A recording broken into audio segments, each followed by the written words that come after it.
We must understand that the cross of Jesus was no accident. It was the plan of God all along. The cross is why he came into this world, and it's why he entered Jerusalem during the Passion Week. You're listening to Passion Week, a devotional podcast from the Calvary Cast, a ministry of Calvary Bible Church in Grand Junction, Colorado. These podcasts serve as daily devotionals, walking you through the events of Passion Week, the week leading up to Jesus' crucifixion, death, and resurrection from the dead.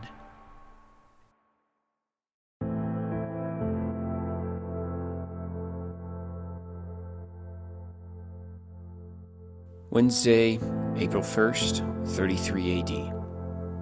And every day he was teaching in the temple, but at night he went out and lodged on the mount called Olivet. And early in the morning all the people came to him in the temple to hear him. When Jesus had finished all these sayings, he said to his disciples, "You know, after 2 days the Passover is coming, and the Son of Man will be delivered up to be crucified."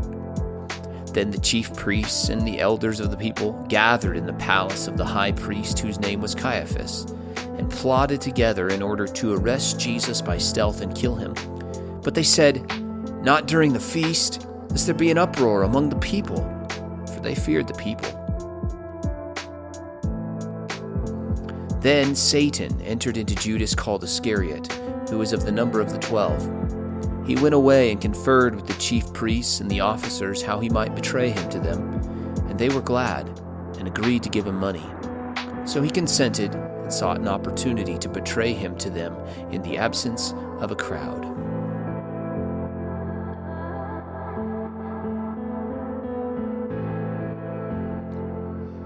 One thing that strikes me about Passion Week is something that we see here in Wednesday's reading.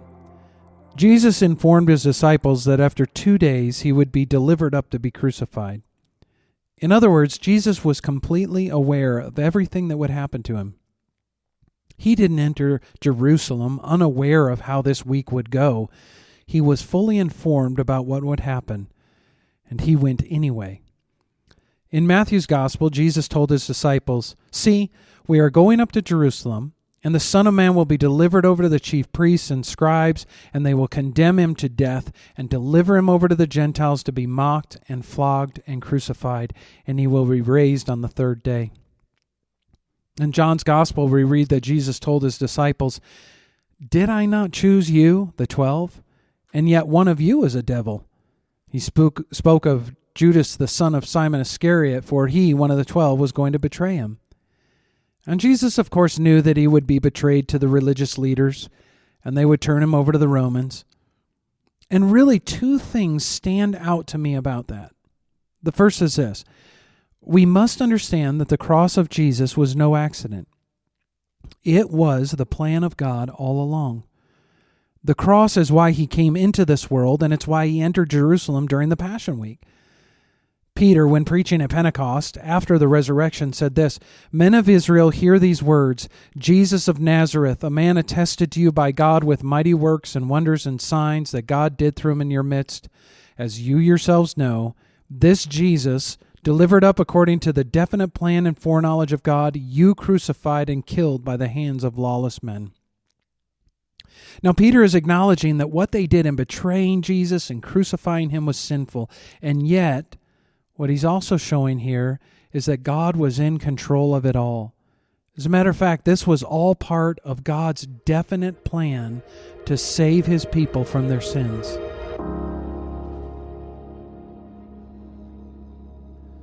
As you think about the Passion Week generally and the cross specifically, remember, this was God's gracious plan so that you could be saved. He was working everything out according to his plan for our good in his glory. I think it's helpful to remember that when things seem to be going wrong in your life. Remember, God is in control, and this is all part of his plan for your life, for his glory, and your eternal good. Paul told us in Romans 8, "We know that for those who love God, all things work together for good, for those who are called according to his purpose." Jesus' disciples didn't understand the cross. They didn't want Jesus to be turned over for crucifixion, but God's ways are not our ways, and His ways are always eternally better for His people.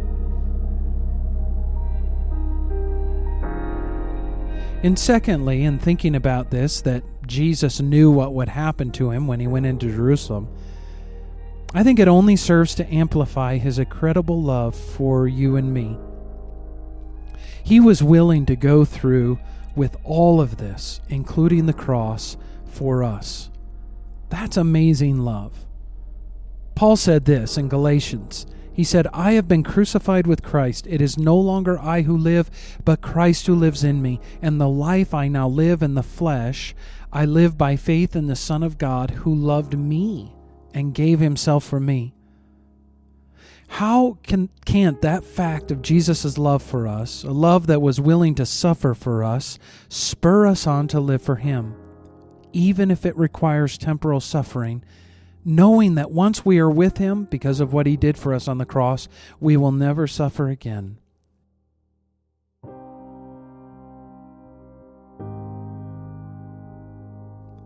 I'll summarize all of this with the words of the Apostle Paul in 2 Corinthians chapter 5. "For the love of Christ controls us, because we have concluded this, that one has died for all, therefore all have died. And He died for all, that those who live might no longer live for themselves, but for Him who for their sake died and was raised." The Calvary Cast is a ministry of Calvary Bible Church in Grand Junction, Colorado. At Calvary, we exist for the glory of God, the good of His people, and the Great Commission. Visit calvarybiblechurchgj.org for more information about Calvary. The Calvary Cast is produced and edited by Graham Parker. Devotional by Jess Miller. You can subscribe to the Calvary Cast on Apple Podcasts, Spotify, Amazon Music, Google Podcasts, and SoundCloud. Thanks for listening.